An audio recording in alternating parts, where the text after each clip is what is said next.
Welcome to Pratap classes. दोस्तों, Pratap classes के YouTube channel पर आपका स्वागत है। आज है 8 जनवरी 2026 और 8 जनवरी 2026 के जितने भी इंडिया और वर्ल्ड के जो करंट अफेयर्स के क्वेश्चन बनते हैं आज उनका अपने डिस्कशन करेंगे। पूरा वीडियो ध्यान से देखना और लास्ट में आपसे क्वेश्चन पूछूंगा जिनके जवाब आपको कमेंट बॉक्स में देना होगा। आज अपने पढ़ेंगे कि डीआरडीओ ने सैनिकों के लिए पोर्टेबल वाटर प्यूरिफायर बनाया। 27 से 30 जनवरी 2026 भारत ऊर्जा सप्ताह 2026 का आयोजन होगा और तीसरी तकनीकी हिंदी संगोष्ठी अभ्युदय 3 का आयोजन किया गया।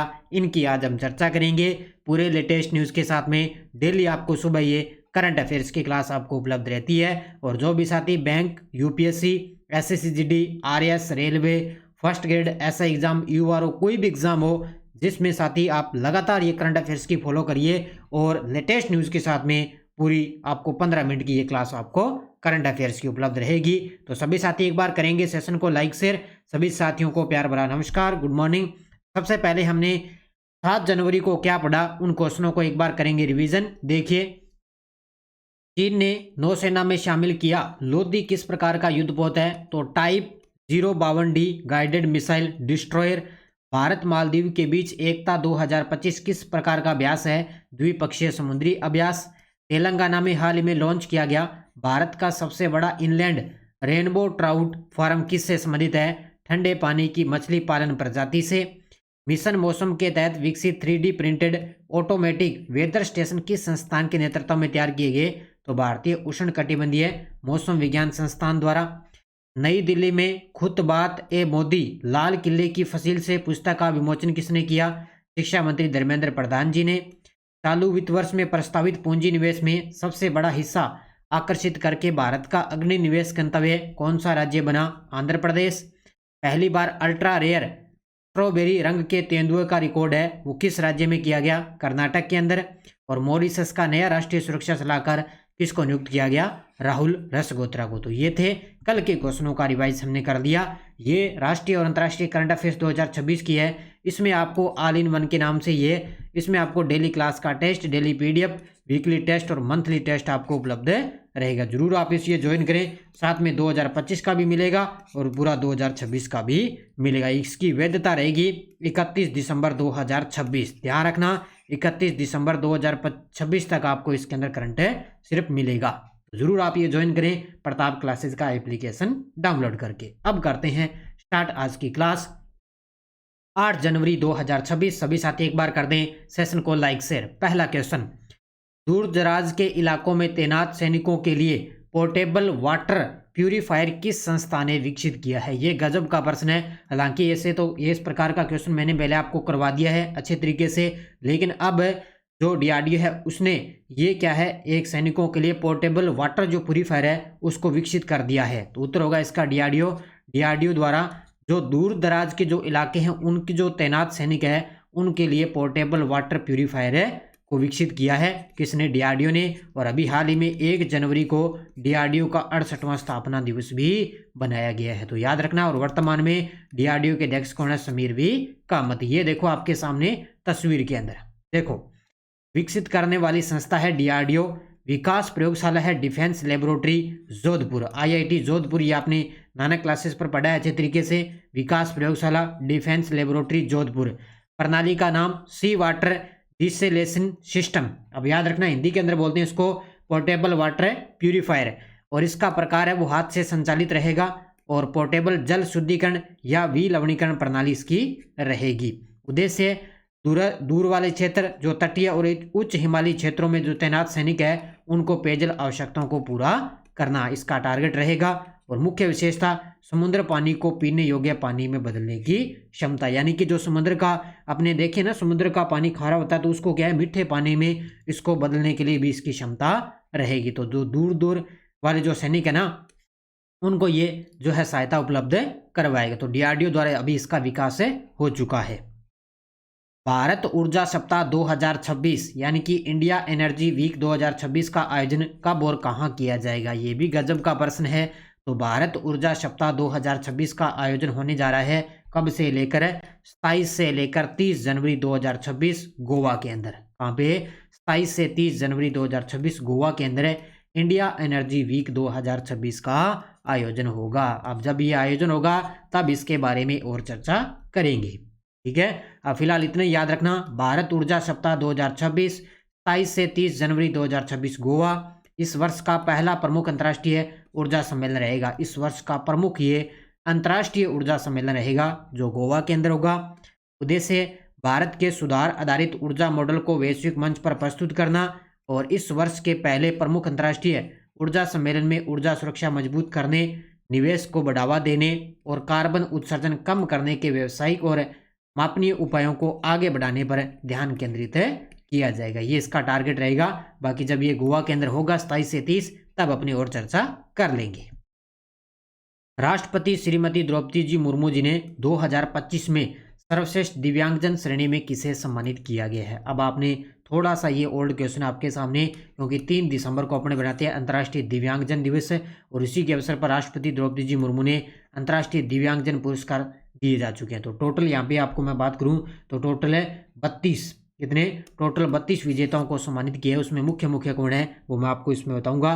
तो इसके अंदर किसको दिया गया, श्री बासंत विकास साहू को। ऑप्शन नंबर सी, श्री बासंत विकास साहू, जिनको सर्वश्रेष्ठ दिव्यांगजन श्रेणी के अंदर सम्मानित किया गया। ये गजब का प्रश्न है इसलिए मैं आपको करवा रहा हूँ। अंतर्राष्ट्रीय दिव्यांगजन दिवस के अवसर पर 3 दिसंबर 2025 को राष्ट्रपति द्रौपदी जी मुर्मू जी ने नई दिल्ली में दिव्यांगजन सशक्तिकरण हेतु राष्ट्रीय पुरस्कार 2025 दिए। टोटल याद रखना 32 विजेताओं को सम्मानित किया है। सीधा प्रश्न इतना भी आ सकता है, कितने विजेता, 32। अब सर्वश्रेष्ठ जो दिव्यांगजन है वो टोटल 6 को दिया गया। एक है गुरु अबोली विजय प्राप्त, दूसरा है सुश्री मेघा पतंगी, 3 नंबर पे है श्रीमती भाग्यश्री मनोहर, 4 है बसंत विकास साहू छत्तीसगढ़ के, 5 नंबर पे है श्री द्वारकेश और 6 नंबर पे है राजेश शहर केतकर वडोदरा से। ये 6 है जिनको सर्वश्रेष्ठ दिव्यांगजन श्रेणी के अंदर सम्मानित किया। बाकी अलग अलग जो श्रेणी है उनके अंदर भी सम्मानित किए जा चुके हैं। ठीक है, तो मुख्य मुख्य ये 6 हैं, वो आपको नाम आपको याद रखने हैं। केंद्रीय शिक्षा मंत्री श्री धर्मेंद्र प्रधान ने भारतीय शास्त्रीय भाषाओं में कितनी साहित्यिक कृतियों का विमोचन किया है। ये भी गजब का प्रश्न है। अभी कल ही नई दिल्ली के अंदर अपने शिक्षा मंत्री धर्मेंद्र प्रधान जी ने भारतीय शास्त्रीय भाषाओं में कितनी साहित्यिक कृतियों का विमोचन किया है, तो वह टोटल 55, कितनी है, 55 साहित्यिक कृतियों का विमोचन किया है। कहाँ पे, नई दिल्ली के अंदर। ये देखो आपके सामने तस्वीर के अंदर, इसमें जैसे कन्नड़ है, तेलुगु है, मलयालम है, उड़िया है, तमिल है, इनमें अलग अलग भाषाओं के अंदर इनका विमोचन किया गया। देखो, भारतीय शास्त्रीय भाषाओं में साहित्यिक कृतियों का विमोचन करता है केंद्रीय शिक्षा मंत्री धर्मेंद्र प्रधान जी। कहाँ पे, नई दिल्ली में। टोटल कितनी कृतियां हैं, 55 साहित्यिक कृतियों का विमोचन हुआ है।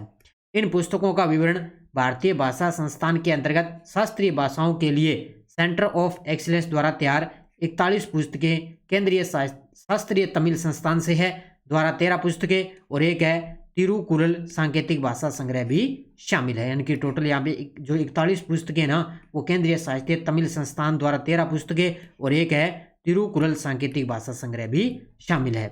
इसके अलावा इस संग्रह में कन्नड़, तेलुगु, मलयालम, ओडिया और तमिल भाषाओं में महत्वपूर्ण विद्वानों के काम भी शामिल है और साथ ही तिरुकुरल की भारतीय सांकेतिक भाषा में भी व्याख्या की गई है। तो ये अलग अलग है। तो टोटल याद रखना 55 जो कृतियां उनको विमोचन किया गया है। तीसरी तकनीकी हिंदी संगोष्ठी अभ्युदय 3 का आयोजन कहाँ किया गया है। ये भी गजब का प्रश्न है, भी इसको अच्छे तरीके से पढ़ लेना। तो तीसरी तकनीकी हिंदी संगोष्ठी अभ्युदय 3 का आयोजन कहाँ किया गया, आईआईटी इंदौर के अंदर। Option number C, IIT Indore में। और इसके अंदर जो संस्थाएं थी वो थी, एक तो अपनी आईआईटी इंदौर आ गई, एक आईआईटी जोधपुर भी शामिल थी और एक अपने जो वैज्ञानिक और औद्योगिक अनुसंधान जो परिषद है वो भी इसके अंदर शामिल थी। अब देखो इसका डिटेल। संगोष्ठी का नाम अभ्युदय 3 यानी कि तीसरी तकनीकी हिंदी संगोष्ठी हुई है। आयोजन स्थल Indian institute of technology Indore के अंदर यानी कि आईआईटी इंदौर। इसके अलावा इसमें जो आयोजक संस्थान है वो कौन कौन से, एक तो आईआईटी इंदौर शामिल हो गया खुद, एक आईआईटी जोधपुर भी शामिल है और एक वैज्ञानिक और औद्योगिक अनुसंधान परिषद और एक है राष्ट्रीय विज्ञान संचार और नीति अनुसंधान संस्थान। ये 4 संस्थाएं इसके अंदर शामिल है जो अभ्युदय 3 का आयोजन हुआ है। अब इसका उद्देश्य देखें क्या क्या है। तो ये तकनीकी एवं वैज्ञानिक क्षेत्रों में हिंदी के उपयोग को बढ़ावा देना, विज्ञान और प्रौद्योगिकी को समाज के व्यापक वर्गों तक सुलभ बनाना, तकनीकी ज्ञान के प्रसार में भारतीय भाषाओं की भूमिका को सशक्त बनाना, ये इसका मुख्य उद्देश्य है। तो याद रखना, इसका अभ्युदय 3 का आयोजन कहाँ हुआ? IIT इंदौर में।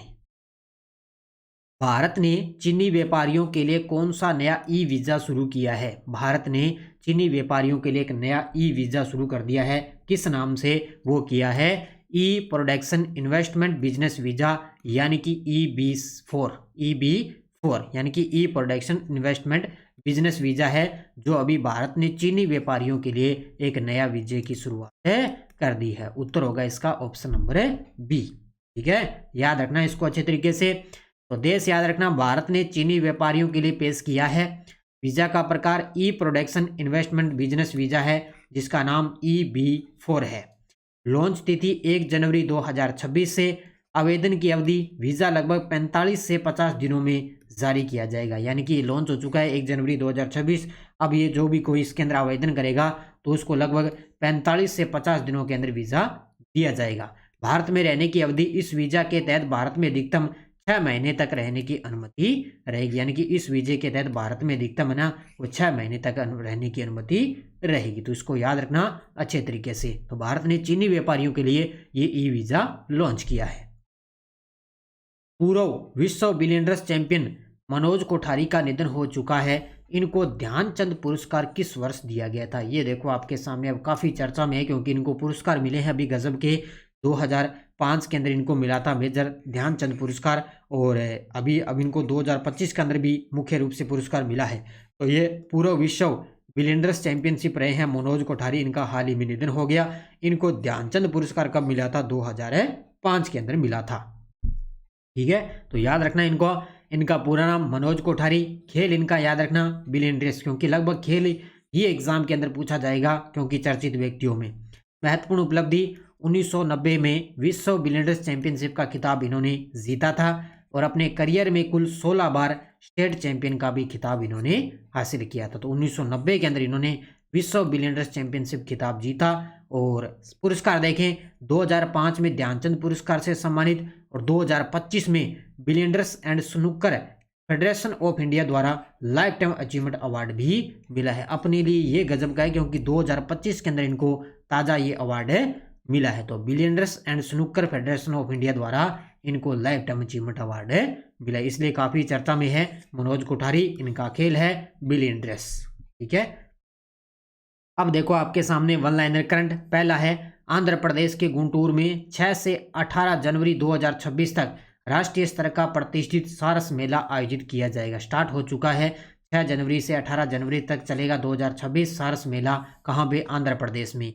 और पंचायती राज मंत्रालय 8 से 9 जनवरी 2026 को पुणे के यशदा में महिलाओं के अनुकूल आदर्श ग्राम पंचायतों की उत्कृष्ट कार्य प्रणालियों के बारे में राष्ट्रीय कार्यशाला का आयोजन करेगा। पुणे के अंदर करेगा 8 से 9 जनवरी। और कर्नाटक के मुख्यमंत्री सिद्धारमैया राज्य के सबसे लंबे समय तक सेवा देने वाले मुख्यमंत्री बन चुके हैं। ये भी गजब का प्रश्न है। तो कर्नाटक के जो मुख्यमंत्री हैं सिद्धारमैया, वो अपने राज्य के अंदर सबसे लंबे समय तक सेवा देने वाले CM बन गए। और न्यायमूर्ति A मोहम्मद मुश्ताक ने 4 जनवरी 2026 को सिक्किम उच्च न्यायालय के मुख्य न्यायाधीश के रूप में शपथ ग्रहण की है। ये काफ़ी चर्चा में, ध्यान रखना, सीधा प्रश्न आ सकता है इसका। तो ये चारों के चारों अच्छे तरीके से वन लाइनर याद रखना। और ये टेलीग्राम ग्रुप है, कोई सूचना आती है, कोई लिंक आता है, कोई नोटिफिकेशन, सब आपको टेलीग्राम पे सूचना मिल जाती है। क्विज भी आपको मिलती है, अच्छे तरीके से इनको किया करो आप। पिछले वीडियो का क्वेश्चन क्या था? 2 दिवसीय राष्ट्रीय संगोष्ठी एरोनॉटिक्स 2047 का शुभारंभ कब और कहाँ हुआ? तो ये 4 जनवरी 2026 बेंगलुरु के अंदर। बहुत सारे विद्यार्थियों ने बड़े गजब के जवाब दिए, उन सभी को बहुत बहुत शुभकामनाएं। अब देखो क्वेश्चन फॉर यू, भारतीय सेना ने आधिकारिक रूप से 2026 को किस वर्ष के रूप में घोषित किया? विज्ञान और तकनीक, नेटवर्किंग और डेटा, पर्यावरण संरक्षण और खेल और फिटनेस। इसका जवाब आपको कमेंट बॉक्स में देना है। तो ये थी आज की अपनी क्लास करंट अफेयर्स की 8 जनवरी 2026। ये अपनी पूरे व्याख्याता की करंट अफेयर्स की टेस्टरी चल रही है। राष्ट्रीय, अंतर्राष्ट्रीय, राजस्थान तीनों का करंट आपको एक साथ उपलब्ध हो रहा है। जरूर ज्वाइन करें इसको। प्रताप क्लासेस का एप्लीकेशन डाउनलोड करके। SI का एग्जाम जल्द ही नज़दीक आ रहा है, तो इसके लिए भी करंट आपको तैयार करना है। राष्ट्रीय, अंतर्राष्ट्रीय, राजस्थान तीनों का करंट। सीएटी का जल्द ही नोटिफिकेशन आ रहा है, तो अंतर्राष्ट्रीय राष्ट्रीय राजस्थान इसके भी लिए आपको अलग से टेस्ट उपलब्ध हो रहा है। तो ये टेस्ट सीरीज आप जरूर ज्वाइन करें, अच्छे तरीके से मेहनत करो, निश्चित तौर से आपको सफलता मिलने वाली है। बस आप लगातार ये करंट अफेयर्स की जो क्लासें आपको 2 क्लासें डेली मिल रही है, नाना क्लासेज, और इस पे डेली आप इनको फॉलो करते रहिए। मात्र 15 मिनट की क्लास, ज़्यादा आपका समय ज़ाया भी नहीं होता और आपका करंट भी तैयार होता जाएगा। तो सभी साथी करेंगे वीडियो को जाते जाते लाइक शेयर। धन्यवाद। जय हिंद, जय भारत, जय राजस्थान।